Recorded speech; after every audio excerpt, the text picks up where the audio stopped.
हाँ, तो chapter second अपन ने कंप्लीट कर लिया, बस एक एग्जाम्पल छोड़ा था अपन ने, जो एग्जाम्पल नंबर 5 था, और मैंने कहा था बहुत ज़बरदस्त एग्जाम्पल है, बहुत ज़्यादा स्टैंडर्ड तरीके का है, जिसको अपन अलग से पढ़ेंगे, इसलिए मैंने इसको सेपरेट रखा है। बाकी अपनी क्लासेस बिल्कुल आपको बताइए, सबसे पहले अपने हर चैप्टर का बेसिक इंट्रोडक्शन रखा था, एक क्लास वो हो गई, फिर 2.1 कंप्लीट, फिर 2.2 का फर्स्ट क्वेश्चन, फिर 2.2 का सेकंड क्वेश्चन, फिर एग्जाम्पल 1 to 4, यानी 5 क्लास हो चुकी है, ये 30 क्लास है, चैप्टर फिनिश हो जाएगा, ओवरऑल पूरी PhD आपको हो जाएगी। इसके बाद में आपका होगा लाइव टेस्ट, ठीक है। देखो आओ, एग्जाम्पल नंबर 5 बहुत तगड़ा एग्जाम्पल है, पहले इसको ढंग से पढ़ो कि वेरीफाई द 3 -1 और -1/3 are the zeros of the cubic polynomial. क्या पूछा? Cubic polynomial. देखो सिर्फ पॉलिनोमियल जो होता है क्वाड्रेटिक पॉलिनोमियल, वो तो ये हो जाएगा आपका ax² + bx + c = 0, जिसके अंदर x² का जो कोएफिशिएंट होता है वो a की वैल्यू होती है, x का कोएफिशिएंट b की वैल्यू होती है, ये होता है c। यहीं पर ये जो क्यूबिक है, इस क्यूबिक का मतलब है ax³ + bx² + bx + cx भी कह सकते हो, cx + d = 0। ये इक्वेशन बनती है इसके अंदर, इससे कंपेयर करना है अपन को। इसमें देखो अपने जो भी अपने पढ़ा था एग्जाम्पल 1 to 4 में, या फिर 2.2 जो भी पढ़ी थी, उसको अपन को इससे कंपेयर किया था अपन ने। इसमें क्या होगा कि जो x³ की वैल्यू है, जो x³ की वैल्यू है वो a की वैल्यू होगी, जो x² की वैल्यू है b की वैल्यू होगी, जो x की वैल्यू c की, सेपरेट जो नंबर है वो d की वैल्यू होगी। किसमें? सिर्फ और सिर्फ क्यूबिक पॉलिनोमियल में। ये क्यूबिक पॉलिनोमियल के लिए फॉर्मूला है, लेकिन ये जो फॉर्मूला था वो था क्वाड्रेटिक, ठीक है। ये क्वाड्रेटिक इक्वेशन बोल दो चाहे पॉलिनोमियल बोल दो, उसके लिए था। तो ये भी आपको ध्यान रखना है, बहुत गजब का एग्जाम्पल है, बड़े ध्यान से समझनी है। तो मेरे हिसाब से ABC की वैल्यू निकालना आपको पता चल गया होगा। इसका मतलब इस इक्वेशन के अंदर, इस पॉलिनोमियल के अंदर a की वैल्यू क्या होगी बताओ? जो x³ का कोएफिशिएंट है, इन a की वैल्यू हो जाएगी 3, b की वैल्यू -5, x² का कोएफिशिएंट -5, और x की वैल्यू हुआ c की वैल्यू, यानी कि -11 c की वैल्यू है, और d की वैल्यू -3, यानी कि a की वैल्यू 3, b की वैल्यू -5, c की वैल्यू -11 और d की वैल्यू -3। a b से d की वैल्यू निकल गई, ठीक है। इसके बाद में अपन ने एक बात सीखी कि यहाँ पर एक बात लिखी हुई है कि ये करने के बाद में क्या करना है कि आपको रिलेशन बताना है। देखो ये रहा, पहले तो आपको ये बताना है कि वेरीफाई करो। इसमें क्या है कि आपको ना तो ये जीरोज निकालने, बस साफ साफ कह दिया कि वेरीफाई करो। वेरीफाई वर्ड में, और देखो 2 वर्ड होता है, एक वर्ड तो होता है वेरीफाई, क्या होते हैं? 2 वर्ड होते हैं, एक तो वेरीफाई होता है और एक होता है चेक। वेरीफाई करने का मतलब है कि ये तीनों जीरोज जो हैं वो इसके हैं, ध्यान से समझो, ये तीनों जीरोज इसी के हैं, क्यूबिक पॉलिनोमियल के ही हैं, बस आपको ये वेरीफाई करना है कि इसके हैं तो कैसे हैं। लेकिन एक होता है चेक करो, चेक करने का मतलब है हो भी सकते हैं और ना भी हो सकते हैं, आप खुद चेक कीजिए, ये है बड़ी चीज़। तो ध्यान रखना, वेरीफाई में कभी भी नो तो आएगा ही नहीं, यस ही आएगा, 100% हो तो सही है, बस आपको वेरीफाई करके दिखाना है, ये ध्यान रखना। बहुत बड़ी चीज़ बता दी है मैंने आज, साइड में कहीं लिख लेना इसको भी, बहुत बड़ी चीज़ है, छोटी चीज़ नहीं है, ठीक है। तो अब सुनो मेरी बात, यहाँ मैं अगर बात करूँ तो इसका मतलब ये फाइनल है कि ये इसके जो हैं जीरोज हैं। अब आप ही सोचेंगे यार जीरोज तो 2 ही होते थे, जिसको अपन अल्फा और बीटा नाम देते थे, तो फिर यहाँ क्या मामला है? तो यहाँ मामला है अल्फा, बीटा और गामा, मतलब अल्फा और बीटा तो अपन ले चुके थे, लेकिन अब तीसरा गामा और आ गया। तो यानी कि यहाँ पर तभी तो एक क्यूबिक है, क्यूबिक का मतलब जिसमें 3 जीरोज हो, तो अल्फा बीटा गामा 3 इसके अंदर जीरोज होंगे, ठीक है, कोई दिक्कत नहीं है। तीनों जीरोज हमें दे रखे हैं, ये रहा अल्फा, ये बीटा, गामा। लेकिन इससे पहले अपन को वेरीफाई कराना पड़ेगा कि हाँ रियलिटी में, हकीकत में ही ये इसी के ही जो है जीरोज हैं। चलो फिर इसको अपन सबसे पहले यही काम करते हैं कि ये इसके जीरोज हैं। कभी भी कोई भी जीरोज किसी पॉलिनोमियल का, चाहे वो क्यूबिक हो चाहे क्वाड्रेटिक हो, कोई सा पॉलिनोमियल हो, उसका अगर जीरोज होता है तो कब होता है? जब उसकी जो भी वैल्यू है, जो भी जीरोज है, उसकी वैल्यू अगर इस इक्वेशन में रखें, इस पॉलिनोमियल में रखें और सॉल्व होकर वो जीरो हो जाए, कंप्लीट वैल्यू जीरो हो जाए, इसका मतलब उसका जीरो है वरना नहीं है। तो चेक करते हैं हमारे पास में, देखो क्यूबिक जो पॉलिनोमियल है, ध्यान से समझना, क्यूबिक पॉलिनोमियल हमारे पास में क्या गिवन है? वो हमें गिवन है 3x³ - 5x² - 11x और -3, ये हमें गिवन है। इसमें हम बारी बारी चेक करेंगे। देखो साफ लिखा हुआ है, तो इसको मान लेते हैं p, हाँ लिखा हुआ भी है px, ठीक है। तो क्यूबिक पॉलिनोमियल के अंदर हम छोटा सा यहाँ साइड में जगह लेके ये भी लिख देंगे पी एक्स बराबर, ठीक है, पी एक्स बराबर ज़्यादा बेटर बेस्ट बैठेगा ये, पी एक्स बराबर दे रखा है हमें, ठीक है, पी एक्स बराबर। तो सबसे पहले अपन लेना चाहेंगे एक्स की वैल्यू 3, इन सेंस पहला जो जीरोज है वो चेक करेंगे, यानी कि P3 जहाँ x है ना, P3 बराबर 3 x की जगह 3 का क्यूब, इसमें रख रहा हूँ वैल्यू इसमें, ठीक है, -5 मतलब क्यूबिक जो पॉलिनोमियल दे रखा है ना उसमें x की जगह 3 रख के चेक कर लो। फिर यहाँ पर भी 3 का स्क्वायर -11 और x की जगह भी 3 और -3, ये जो -3 है ना माइनस का 3 चेक करो। तो देखो px की जगह भी 3 रख दो भले, इसका मतलब यहाँ पर भी 3 है, ये लो साहब 3 P3 क्योंकि x के 3 रख रहे हैं, उससे वैसे भी कोई मतलब नहीं है। 3 का 3 और 3 का क्यूब क्या होता है 27, समझ गए, 3 का क्यूब 27 होता है। 5 का 5 और 3 का स्क्वायर क्या होता है 9, ये 33, ठीक है, और ये -3। आओ इधर 3 7 जा 21, ठीक है, 3 7 21, 3 7 21, 2 कैरी 6 और 2 8, 81 हो गए। 5 9 जा 45, ये 33 और ये 3, ठीक है, ओके। इसके बाद क्या होगा कि 81 का तो 81 अपनी जगह प्लस का है, और माइनस से कितने हो गए 3 और 3 6 और 5 11, 1 कैरी हो जाएंगे 4 और 4 8, 81, यानी 81 और 81 से कट गया तो 0 आ रहा है, बिल्कुल सही है। इसका मतलब ये है कि ये पहला तो 100% हमने वेरीफाई कर दिया कि जो 3 है वो इसी क्यूबिक पॉलिनोमियल का ही जीरोज हैं, 0 है, 101% 0 हो गया। सेकंड भी वापस इसी को अपन चेक करना है, तो देखो देखना चाहेंगे, वापस से अपन को लिखना है, वापस से पी एक्स जो था ना उस एक्स अब ले लेंगे अपन, क्या ले लेंगे बताओ क्या लेंगे, उस अब लेंगे अपन -1, ठीक है, तो यहाँ लेंगे अपन -1 बराबर इक्वेशन क्या है वही 3x क्यूब, यानी कि 3x क्यूब का मतलब -1 का क्यूब, ठीक, फिर माइनस 5 x स्क्वायर है तो -1 का स्क्वायर हो जाएगा, ठीक है, और फिर क्या है -11x -11 और x जगह -1 और -3, ये चेक करना है क्या ये भी -1 भी 0 होता है क्या।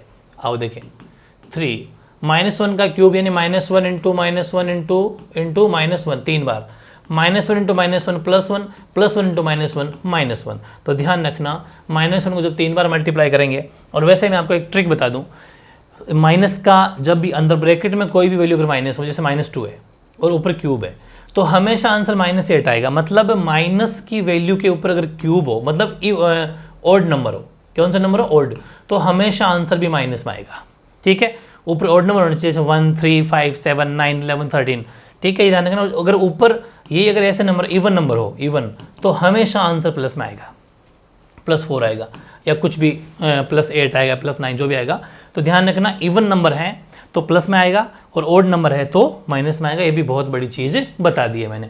अब आ जाओ इधर 3 और ये हो जाएगा -1, फिर -5 का -5, -1 का स्क्वायर क्या होगा +1। अभी किया था अपन ने कि जब -1 ऊपर इवन नंबर हो तो वो प्लस की वैल्यू हो जाएगी। फिर -11 को -1 से करेंगे तो माइनस हो जाएंगे प्लस, तो प्लस का 11 और 3 का 3।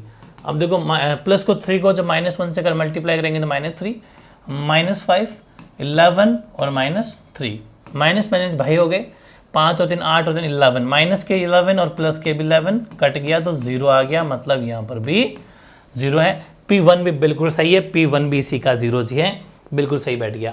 अब किसका नंबर है -1/3, ठीक है। अब हम रखेंगे P x की जगह रखेंगे माइनस का 1/3, 3 -1/3 का क्यूब 5, तो यहाँ हो जाएगा माइनस का 1/3 का ऊपर स्क्वायर, तो स्क्वायर लग जाएगा -11 और वहाँ पर -1 की जगह -1/3 यानी 11x है ना वो, तो वो और माइनस का 3, बहुत ज़्यादा इजी है। आओ इधर 3 अपनी जगह ही है, 3 तो 3 रह जाएगा और -1/3 का क्यूब कर लो, ठीक है। तो ब्रैकेट जब ओपन होगा तो मैंने कहा भी था आपको कि ब्रैकेट के अंदर अगर माइनस की वैल्यू और ऊपर जो पावर है वो अगर ओड नंबर में हो तो हमेशा आंसर किस में आएगा, माइनस में आएगा। तो देखो माइनस का 27 हो जाएगा, 1 का क्यूब तो 1 ही होता है, लेकिन 3 का क्यूब 27, 3 × 3 × 3, ठीक है, ओके। फिर यहाँ आ जाओ -5 अपनी जगह ही है और ये -1/3 का स्क्वायर हो जाएगा प्लस का 1/9, क्योंकि माइनस इंटू माइनस प्लस हो जाते हैं, ऊपर पावर इवन नंबर है, ठीक है। और ये -11 अपनी जगह ही है, -11 को जब -1 से मल्टीप्लाई करेंगे मतलब ये ऐसा हो जाता है, ऊपर वाले ऊपर मल्टीप्लाई नीचे मल्टीप्लाई, तो अपने इसको ऐसा लिख सकते हैं कि -11 को -1 से किया तो ये जगह +11 और नीचे 3 अपनी जगह रह जाएगा और -3 अपनी जगह। इसके ले लो, एलसीएम ले लेंगे। अभी रुको, पहले आओ इधर, इससे ही कट जाएंगे, 3 टेबल से 27 कट जाएंगे, बिल्कुल सही, क्योंकि मल्टीप्लाई में तो कट जाते हैं। तो -1/9, भाई ऊपर तो 1 बचा सिर्फ, क्योंकि 3 से 27 तो कट गया 1 टाइम। फिर इधर 5 को 1 से मल्टीप्लाई करेंगे तो 5/9, क्योंकि यहाँ तो कोई कटेगा नहीं, तो एज इट इज रहेगा। 11/3 अपनी जगह, -3 और नीचे 1 ले लो और आ जाएगा इसका एलसीएम। अब अपन इसका ले लेते हैं एलसीएम। तो एलसीएम तो 9 ही आएगा, 9 आएगा तो 9 एलसीएम ले लिया। 9 का 9 में डिवाइड 1 टाइम, लेकिन -1 ऊपर वाला एज इट इज रह जाएगा, -5 एज इट इज रह जाएगा। और 3 का 9 में 3 बार, 3 को 11 से 33 हो जाएगा, 33 हो जाएगा। -1 का 9 में 9 को तो 27 हो जाएंगे माइनस के। तो -1 -5 -27 ये हो जाएंगे -k33 और ऊपर भी प्लस का 33 है ही, तो 9। मतलब ये तीनों भाई है, ये और ये तीनों ही माइनस के हैं, तो तीनों इकट्ठे हो जाएंगे तो -33 हो गए। साइन तो अपने रखेंगे लेकिन हो इकट्ठे जाएंगे। अब देखो इससे कट जाएगा तो ये हो गया 0, 0.9 यानी कि 0, बिल्कुल सही है। तो इसका मतलब ये हुआ कि जो अपने क्वेश्चन लिया है कि 3 जो जीरोज लिए थे ना, तीनों जीरोज जो अपने हैं वो बिल्कुल सही है। अपना -3 भी सही है, -1 भी सही है और -1/3 भी, तीनों के तीनों जीरो इसी के हैं, क्योंकि यहाँ भी 0 आया था, बिल्कुल सही है, और यहाँ भी 0 आया है इसका रखने पर भी, और इस यहाँ पर भी 0। इसका मतलब ये हुआ कि जो तीनों जीरोज हैं वो इसी क्यूबिक पॉलिनोमियल के ही हैं। इट मीन्स ये हुआ कि जो अल्फ़ा है वो आपका बिल्कुल सही सोचा आपने। अल्फ़ा जो आपने लिया ना वो क्या है आपका अल्फ़ा आपका 3 है, ठीक है। अल्फ़ा बिल्कुल 3 हो जाएगा, बीटा बिल्कुल -1 हो जाएगा और गामा बिल्कुल -1/3 हो जाएगा, क्योंकि हमने अब इसको वेरीफाई कर दिया है। 3 -1 -1/3, ठीक है। अब रही बात अल्फ़ा बीटा गामा के बाद में जब अपन इसको रिलेशन कराएंगे, relation between zeros and coefficient, तो वहाँ पर 3 नए फॉर्मूले बन के आ जाते हैं। जैसे इतने दिन जो अपन ने सीखे थे अल्फ़ा प्लस बीटा में, उसमें क्या था, alpha plus beta is equal to -b/a, alpha into beta equal to c/a, भाई अल्फ़ा इंटू बीटा c/a होता था। लेकिन अब इसमें क्या बन जाएंगे, 3 फॉर्मूले बनेंगे। क्या क्या बनेंगे, जब हम ये लाइन लिखेंगे ना, कौन सी लाइन, ये रिलेशन, ध्यान से समझना मैं क्या कह रहा हूँ, बहुत तगड़ा क्वेश्चन है।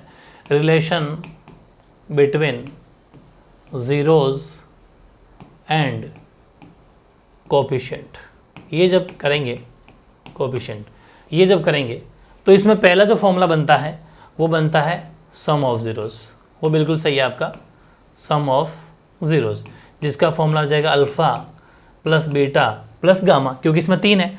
वो फॉर्मूला बिल्कुल वही है जो इतने दिन अपन पढ़ते आ रहे हैं, b/a। इसके आगे वाला जब पढ़ेंगे वो होगा आपका प्रोडक्ट ऑफ ज़ीरोज़, ठीक है। प्रोडक्ट ऑफ ज़ीरोज़ होगा, वो हो जाएगा आपका अल्फ़ा बीटा, प्रोडक्ट का भी सम, प्रोडक्ट का भी sum, sum of product of, sum of या प्रोडक्ट ऑफ सम ऑफ बोल दो, एक ही बात है, प्रोडक्ट ऑफ सम ऑफ, ठीक है। Alpha into beta plus beta into gamma into plus gamma into alpha, ये, और इसका फॉर्मूला होगा c/a। और तीसरा फॉर्मूला हो जाएगा ओनली प्रोडक्ट ऑफ ज़ीरोज़, वो अल्फ़ा बीटा गामा तीनों का, और वो फॉर्मूला होगा -d/a। ये फॉर्मूले बनते हैं। बड़ा ज़बरदस्त क्वेश्चन है।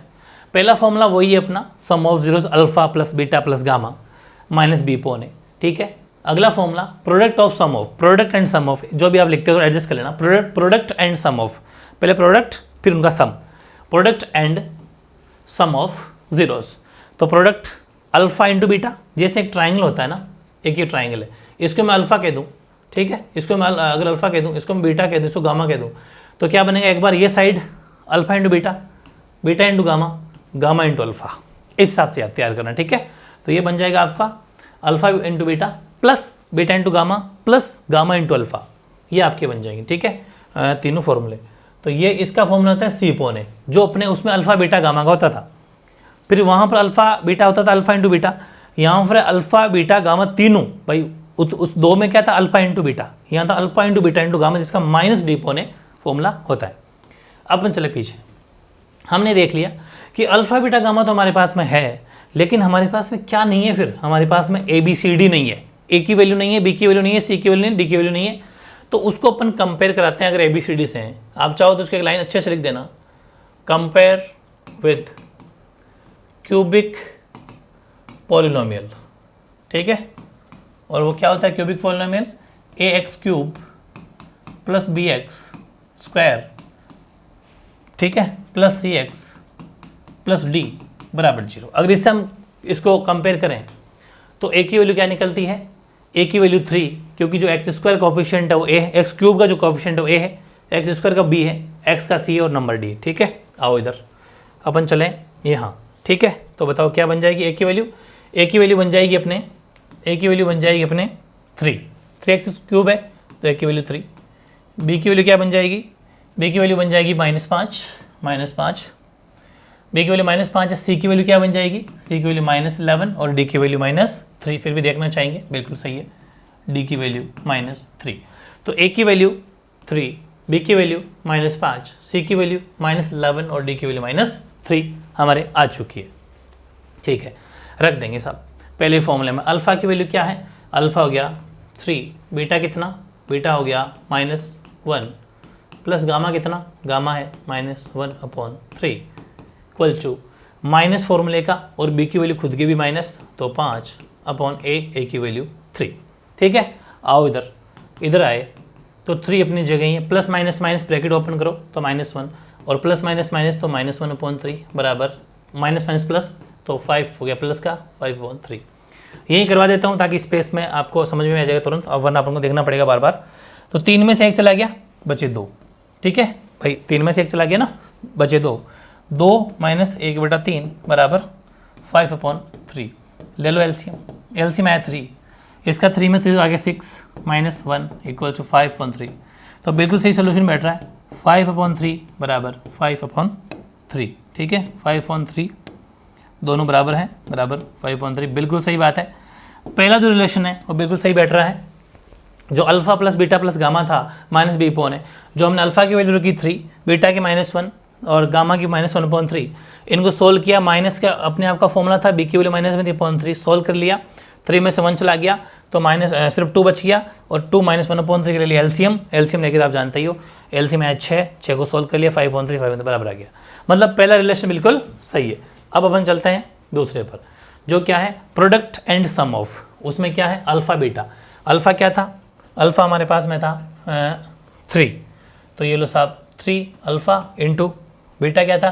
बीटा था -1, ये लो साहब -1 प्लस बीटा -1 इंटू गामा कितना था? -1/3 ना, हाँ गामा -1/3 था, तो ये लो साहब -1/3 प्लस अल्फ़ा कितना था? अल्फ़ा 3 और गामा कितना था? गामा आप मल्टीप्लाई लगाओ, चाहे मत लगाओ, बात है कि मल्टीप्लाई में ही हो, ब्रैकेट लगा दो, वो तो भी एक ही बात है। तो गामा इंटू अल्फ़ा, अल्फ़ा था, देखो हाँ मैंने क्या लिखा, गामा पहले लिख दो, चलो गामा लिख लो पहले। गामा था अपने गामा, देखो alpha beta, beta gamma, gamma ये लो गामा और आपका हो जाएगा अल्फ़ा, अल्फ़ा कितना 3, ठीक है, बराबर सी की वैल्यू क्या है? सी की वैल्यू है -11, ठीक है, सी अपॉन है -11/3, ठीक है। सी की वैल्यू -11 है और ए की वैल्यू 3, -11/3 कर लो साहब सॉल्व। 3 को जब -1 से किया तो -3, -1 इंटू -1 +1 और नीचे 3 का 3 रह जाएगा, प्लस और यहाँ से देखो 3 कट गया, हाँ ये जो कट जाता है उसको काट दो, फिर यहाँ प्लस माइनस, पीछे क्या बचा? सिर्फ -1 ही तो बचा, बाकी तो सब कंप्लीट है। -1 जब बाहर के प्लस से टकराएगा तो -1 उसको कर देगा और -11/3 ये जो अपना एज इट इज है वो का वो, ठीक बात है। -3 और -1 ये हो जाएंगे -4 प्लस 1/3 अपनी जगह ही है, इधर माइनस का 11/3 अपनी जगह ही है। अब ले लो साहब इसका एलसीएम आ जाएगा 3 का 3 में डिवाइड 3 को इससे किया तो -12 हो जाएगा। 3 का 3 में 1 को 1 से तो 1 बराबर 11/3 अपन का माइनस का एज इट इज। इसके बाद में क्या होगा? 12 में से 1 गया तो माइनस का 11 बचा, क्योंकि 12 माइनस की वैल्यू बड़ी है, तो इधर भी 11/3 और इधर भी 11/3 चल ही रहा था साथ साथ में, तो बिल्कुल सही है। ये वाला जो रिलेशन है वो भी बिल्कुल अपना प्रॉपर तरीके से बैठ गया, बिल्कुल सही है। अब तीसरा product of zeros. Product of zeros का मतलब क्या है?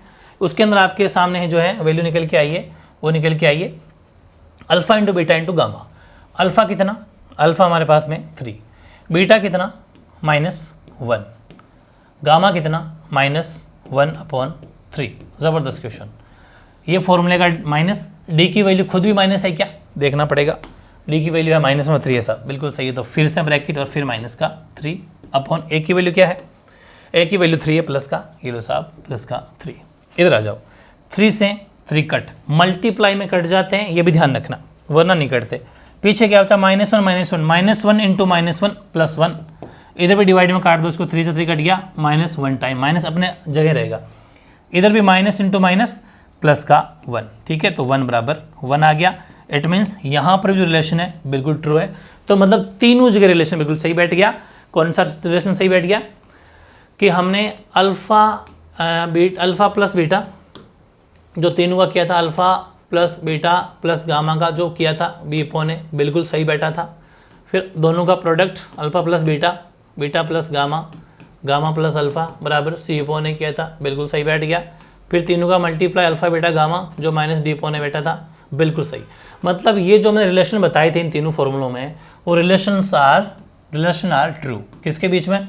Relation between zeros and coefficient. तो ये चीज़ थी, बहुत ज़बरदस्त एग्जाम्पल था। बताओ अलग कराने लायक था कि नहीं था? बिल्कुल था, क्योंकि बहुत टॉप लेवल का एग्जाम्पल है, टॉप लेवल का एग्जाम्पल है, ये भी ध्यान रखना। और 101% जब ये पूछा जाता है तो घूम जाते हैं। अब इसी एग्जाम्पल को और क्या टेक्निक से पूछा जा सकता है? इसको पूछा जा सकता है कि कोई एक इक्वेशन दे देगा वो, ठीक है, उसके अंदर आपसे अल्फा बीटा निकलवा भी सकता है। हालांकि इसने अभी दे रखा था, तो ज़्यादातर वैसे निकलवाने वाले कम ही पूछे जाते हैं। बेसिकली इसमें आपको वेरीफाई वाले पूछे जाते हैं, अभी तक जो भी पूछे गए हैं, कि अल्फ़ा बीटा और गामा तीनों जीरोज आपको दे रखे थे, लेकिन तीनों जीरोज इसी के हैं क्या, ये पहले वेरीफाई करो। हालांकि होंगे उसी के ही, वेरीफाई का मतलब मैंने आपको पहले ही बता दिया, चेक में वेरीफाई में बहुत बड़ा फर्क है। तो उसी के होंगे, आपको साबित करना है। साबित करने के बाद में तीनों का अल्फा बीटा गामा आ चुका। ABCD की वैल्यू का विशेष ध्यान रखना है। जो क्या ध्यान रखना है कि जो x³ का कोफिशिएंट है वो A होगा, जो x² का कोफिशिएंट है वो B होगा, जो x का कोफिशिएंट है वो C होगा, और जो स्पेशल सेपरेट नंबर है वो आपका D होगा। और प्लस माइनस का जरूर ध्यान रखना है कि कौन सी वैल्यू कहीं प्लस माइनस की ना हो तो उसका ध्यान रखें। बाकी 3 फॉर्मूले हैं, ये तो वही है जो पहले उसमें भी था, सम ऑफ जीरोज में भी, और सी पोन है अपना अब किसका बन गया, sum and product and sum of का बन गया, और माइनस डी पोन है। बाकी कोई दिक्कत नहीं है, सेम फॉर्मूला है, सब कुछ अप्लाई करेंगे, थोड़ा सा लेवल बढ़ गया है। बाकी ज़बरदस्त एग्जाम्पल था। इस हिसाब से अगर मैं देखूँ तो ये जो अपना चैप्टर है, चैप्टर नंबर 2, वो ज़बरदस्त तरीके से कंप्लीट हो गया, ठीक है।